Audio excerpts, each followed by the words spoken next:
Hi, it's your sister's birthday. As a gift, you send her a personalized, professionally produced song. The song is special. It's about her. It's precisely matching all her preferences. That's because it's AI generated based on your request. And AI is all-knowing. No human could ever get close to this level of personalization or precision. You have no technical skills in music production, but now you can generate as many songs as you wish without technical knowledge using AI. So you do it, and so do hundreds of millions of people across the globe. Well, this is coming much sooner than what we think. AI can already generate entire songs. The user inputs a simple text prompt, they generate song lyrics using an AI text generator, feed the lyrics into a generative voice model, and integrate the vocals with generated music to produce a song. Think about what smartphones have done to photography. What was once an exclusive art form reserved for a privileged few who possessed the technical knowledge and the startup costs, transformed into an everyday part of our everyday lives. Anyone can take and share photos. In 2024, people take as many as 54,000 photos every second, equating to 1.9 trillion photos per year. As creative technology becomes easier and cheaper to produce, it goes from an exclusive high art form to a more casual use. Music as we know it is about to change forever.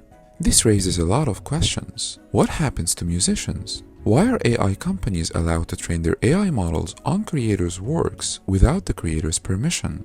What happens to record labels companies like Sony Music Group or Universal Music Group? Who will own the AI-generated music? Is it the AI company or the user or who?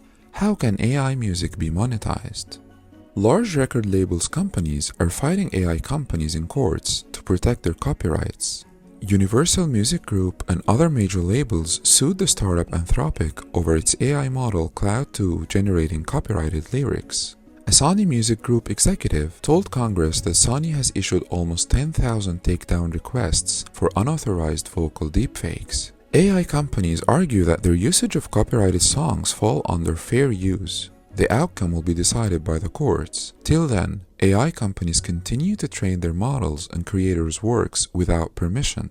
Despite the criticism, the lawsuits, and the resignations of senior executives, like Edward Newton Rex, the vice president of audio at the AI company Stability AI, who resigned over the company's view that it's acceptable to use copyrighted work without permission to train its products. Some artists are experimenting with AI-generated sounds and compositions in a trial to get ahead of the market changes. An interesting one is Holly Herndon. Holly released Holly Plus, an AI clone of her own voice that allows anyone to make artwork with her voice. The user uploads polyphonic audio and receives a download of that music sung back in Holly's distinctive processed voice. Holly decentralized the licensing and profits made from the commercial use of her digital voice by creating Holly Plus DAO, short for Decentralized Autonomous Organization. The DAO votes on new tool creation, minting and certifying new works created from Holly Plus, and approves official use of Holly Plus. As token holders, the stewards of the DAO are incentivized to only certify or license new works that contribute to the value of the voice, and not to dilute that value through the production of bad art.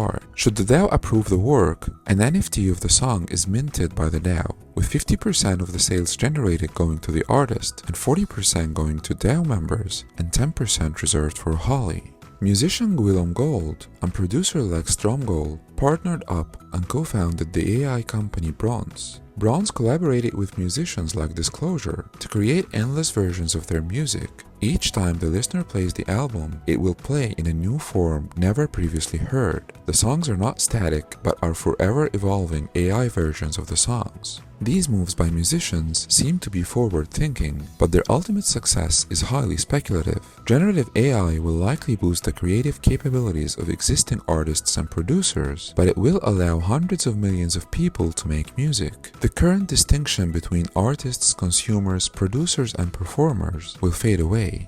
Most people will be capable of creating music from idea to creation with minimal time and cost, and without the need for creative or artistic talents. It's highly likely that the apocalypse of musicians is about to inevitably start. The finest musicians may survive and thrive, but the rest probably won't.